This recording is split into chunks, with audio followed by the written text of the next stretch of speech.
Students, देखो अपन chapter number 6 पढ़ रहे थे लाइन एंड एंगल्स। और इससे पहले वाली जो क्लास थी उस वाली क्लास में मैंने आपको एक्सरसाइज नंबर 6.2 का क्वेश्चन नंबर फर्स्ट, सेकंड और थर्ड समझाया था। ठीक है, क्वेश्चन नंबर 4, 5 और 6 के लिए मैंने आपको सॉल्यूशन भेजा था।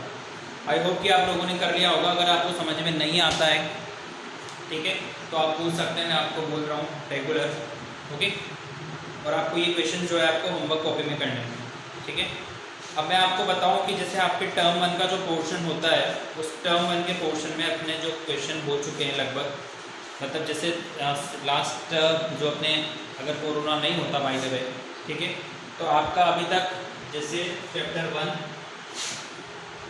चैप्टर 2, चैप्टर 3, ठीक है, चैप्टर 5, चैप्टर 6 और चैप्टर नंबर 12, ये जो चैप्टर हैं आपके टर्म 1 में आते हैं। मतलब जो आपका हाफ ईयर एग्जाम होता है ना, टर्म 1 जिसको आप ऐसे 1 भी बोलते हो, उसमें ये वाले चैप्टर आते थे अभी तक। ठीक है, चैप्टर 1, 2, 3, 4 नहीं था, है ना, 5th, 6, 7 और 8। और वैसे भी 30% कोर्स अभी प्रेजेंट टाइम पे रिमूव हो चुका है। इसमें से 5th वाला चैप्टर पूरा हट चुका है अपना। 1st, 2nd, 3 इसमें से अपन ने जो अभी रिसेंटली पढ़े हैं, चैप्टर नंबर 1 पढ़ लिया, 2 पढ़ लिया, 3 पढ़ लिया, 4 पढ़ लिया, 6 पढ़ लिया। ठीक है, चैप्टर 1 नंबर 1 नहीं पढ़ाना अपन ने।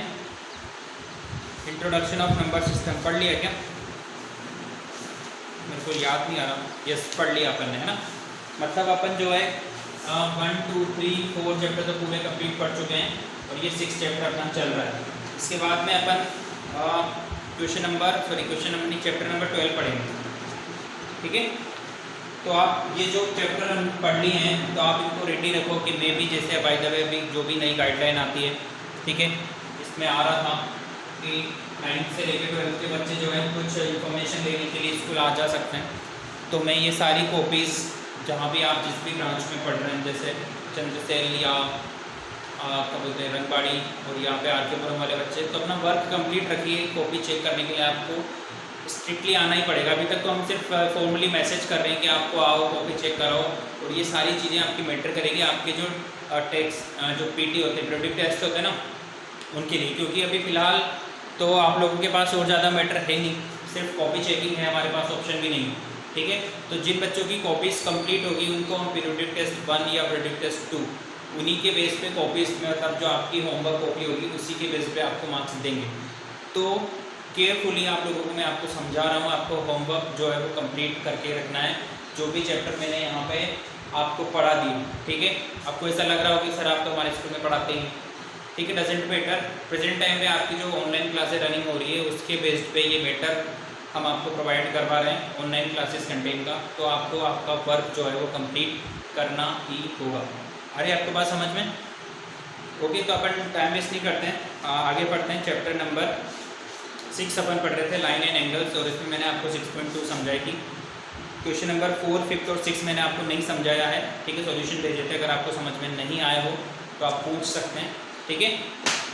अपन कर रहे हैं अपन नेक्स्ट टॉपिक इसी का, एक्सरसाइज नंबर 6.3 के लिए angle sum property. Next topic है अपना angle sum property, angle sum property of a triangle. ठीक है, ये अपना टॉपिक है। तो वैसे भी आप लोगों को इसके बारे में पहले से पता होगा कि कोई भी ट्राइंगल होता है तो उसके तीनों एंगल का जो सम होता है वो कितना होता है बच्चों? 180 होता है।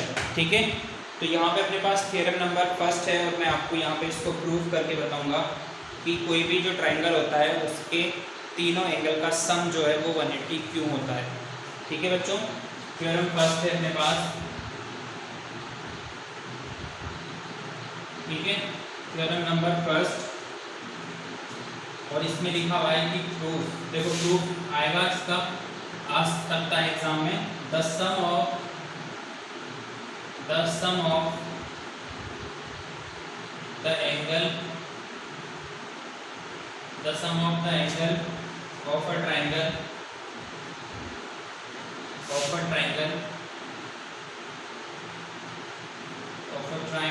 इज 180। मतलब अपन से पूछा गया है कि the sum of the angle of a triangle is 180, मतलब कोई भी जो ट्राइंगल होता है उसके एंगल का जो सम होगा वो 180 क्यों होता है, ये आपसे पूछा गया है।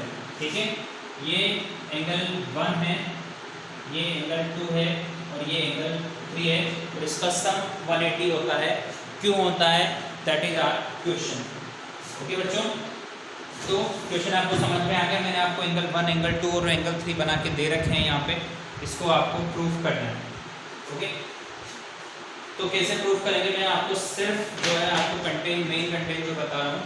देखो यहाँ पे इसको प्रूफ करने के लिए सबसे पहले क्या करेंगे अपन, यहाँ पर एक लाइन ड्रॉ करेंगे इस तरीके से, और ये जो लाइन होगी इसकी, जैसे इसका नाम क्या है, यहाँ पर P है, ये Q है और ये R है। ये जो QR है इसके पैरेलल है, यहाँ पर ये X है और ये Y है। इस तरीके से ये पैरेलल है। ठीक है, मैं सिर्फ सॉल्यूशन को सामने रखता हूँ, इसको मिटा देता हूँ, ये अपन को प्रूव करना है। ठीक है बच्चों, तो आप देखो यहाँ पे डायग्राम में सबसे पहले अपन क्या करेंगे, make a line XY is parallel to QR। तो यहाँ पे लिख देंगे अपन, यहाँ पे कि XP, यहाँ पे P पॉइंट था, ये XPY is parallel to QR। ये इस तरीके से पैरेलल लाइन अपन ने बनाई। अब यहाँ पे आप देखो, इस वाले एंगल को मैं 5 नाम दे रहा हूँ और यहाँ पे ये 4 नाम दे रहा हूँ। ठीक है, तो ये एंगल 1, 4, 5 देखो स्ट्रेट लाइन बन रही है इस तरीके से, बन रही ना ये। तो ये वाला एंगल, ये वाला एंगल और ये वाला एंगल, इन तीनों का सम जो है वो कितना होगा, 180 होगा। ठीक है, angle 4 plus angle 1 plus angle 5, इनका सम कितना होगा बच्चों, 180 डिग्री होगा। इसको इक्वेशन नंबर 1 डाल दो। ठीक है, क्यों होगा, क्योंकि ये जो है वो क्या है, लीनियर पेयर है। आप चाहो तो यहाँ पे रीजन भी लिख सकते हो, LP, बोले तो लीनियर पेयर।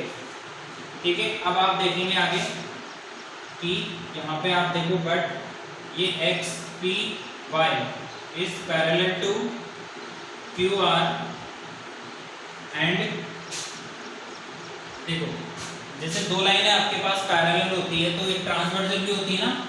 ट्रांसवर्सल का नाम सुना होगा आपने। ये जैसे अपनी पैरेलल लाइन है तो ये इस तरीके से ट्रांसवर्सल है। तो यहाँ पर ये P, देखो यहाँ पर ये PQ क्या है, एक ट्रांसवर्सल है। ठीक है, तो यहाँ पे लिख देंगे PQ एंड अब आप बोलोगे कि सर जब ये वाले ट्रांसवर्सल है तो इधर भी तो है। ठीक है, तो ये इधर भी एक ट्रांसवर्सल है, क्या नाम है इसका, PR। तो PQ एंड PR जो है क्या है, R ट्रांसवर्सल्स। क्या है बच्चों, ये ट्रांसवर्सल। अब ट्रांसवर्सल है तो आपने ये पढ़ा था कि ये वाला एंगल जो है वो इसके इक्वल होता है। पढ़ा था अपन ने कि ये एंगल 4 जो होगा वो एंगल 2 के इक्वल होगा। देख दो यहाँ पे कि एंगल 4 जो है इक्वल होगा किसके, एंगल 2 के। और कौन सा एंगल इक्वल होगा, देखो बताओ, ये 3 जो है, सॉरी 5 के इक्वल होगा। एंगल 3 जो है वो इक्वल होगा किसके, एंगल 5 के। ये 5 जो है किसके इक्वल होगा, 3 के। ठीक है, इन दोनों को इक्वेशन नंबर 2 दे दो।